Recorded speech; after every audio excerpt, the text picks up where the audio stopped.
All right. Hello and welcome to this episode where we're going to talk about mindfulness. And you know, for many of us, mindfulness, we've heard of it and maybe we try to implement it and it's hard and we feel like we're not good at it. If you're like me anyway, so we kind of let it go and remember it, but really kind of let it go as a practice that we engage in. And so in this episode, I want to talk about kind of my own experience with mindfulness and maybe some tips that I think can be helpful for you if it's something that you're trying to implement in your life and are having difficulty. So, for those of you that don't know me, my name's Matt Cotty, and I'm a licensed clinical social worker and the founder of Restored Minds and the creator of the AAA Response. And so, when I was dealing with anxiety, right? And again, anxiety is something that is, definitely come up periodically just kind of throughout my life. But I mean, when I was really in it and especially with OCD and that big loop, I was in my late teens, early 20s was kind of like the big time of my life where that was really taking over. And it's not to say that I haven't ever experienced anxiety since. It's like, of course I have, right? And it's but it's really about understanding the tools to make sure you don't get caught in the loop. And if you are caught in the loop, to really bring yourself out, right, and not let yourself spiral downward. So when it comes to mindfulness, mindfulness is obviously is rooted in a Buddhist, kind of concept, right? But really what we're talking about is just being aware of the present moment. And one of the things about anxiety is it always wants to take us into the past or into the future. Most of the time the future, but it can be the past as well. And what we're talking about when I say take us, I'm talking about taking our consciousness, our awareness, right? When I'm conscious of something, I'm here.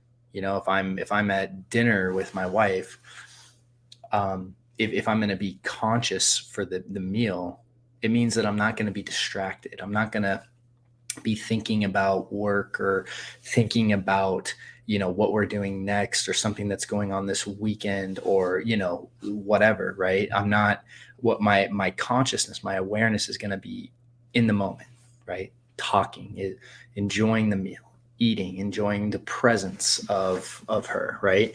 That's what consciousness is. And really it's like, and that's what mindfulness is. It's about our ability to be fully present into what we're doing. Now, this is a challenging thing if you've ever dealt with anxiety, especially high levels of anxiety. And so when we're talking about practicing mindfulness in uncertain times, like when times are good, and you're feeling good and you're feeling, stable and your, nerves are not all, all over the place.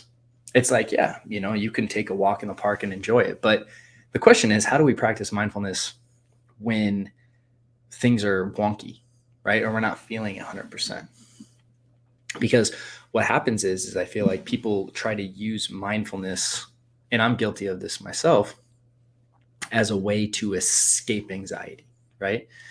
Like, I'm sure you've read books like The Power of Now and things like that, and talking about the freedom of the present moment. And yes, there is a truth to that. But what happens is people try to use it as a tool to get rid of an emotion. And they find out that that doesn't work very well, usually. So, in what mindfulness really is about, it's about being with what is right now in a non-judgmental fashion. This is the key point to it that I've found, is that mindfulness is about sitting with your experience and not judging it. See, that's actually the one of the biggest struggles that people have with anxiety or feelings that we don't like, is that we judge the feeling. And it's actually our reaction to the feeling that is the problem. And our reaction is caused by our judgment to the feeling, right? So if I'm feeling down, let's say if I'm feeling depressed or if I'm feeling anxious, I can notice that feeling. I can be aware of that feeling. But if I judge that feeling as bad and then I try to get rid of that feeling, that's not me being mindful.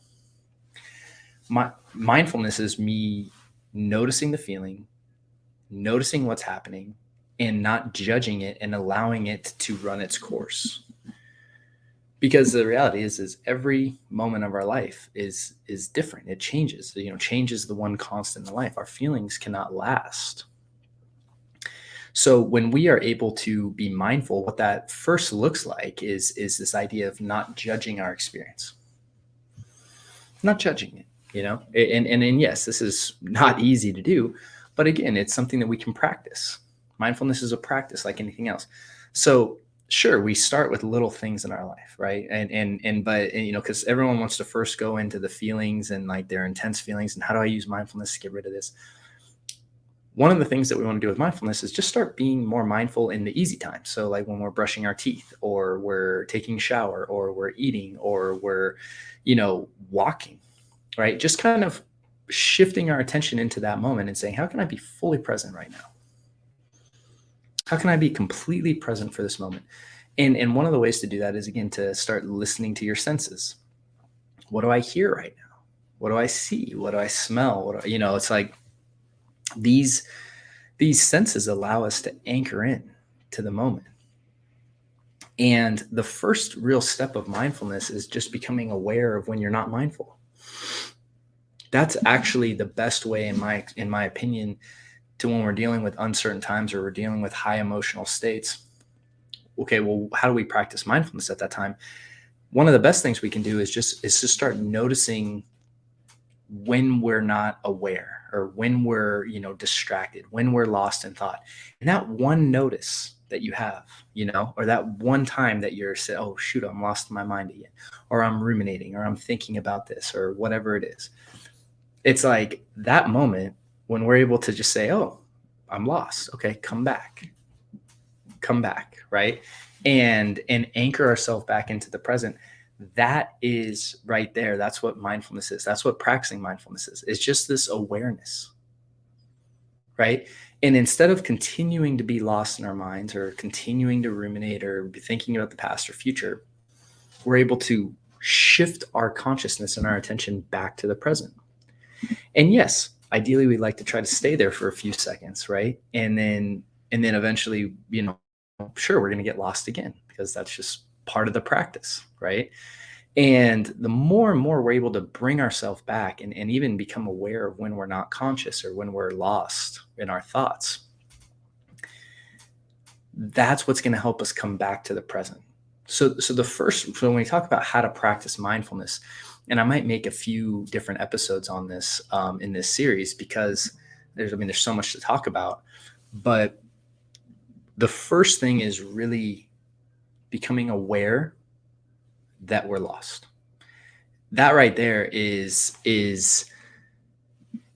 the first step of just kind of like, oh, okay, hey, I'm lost, right? Like just noticing that. And then by noticing we're lost, we're able to kind of bring our attention back to the present. And then again, just anchoring into our senses. And you might do this several times during the day. And that's okay. It's okay.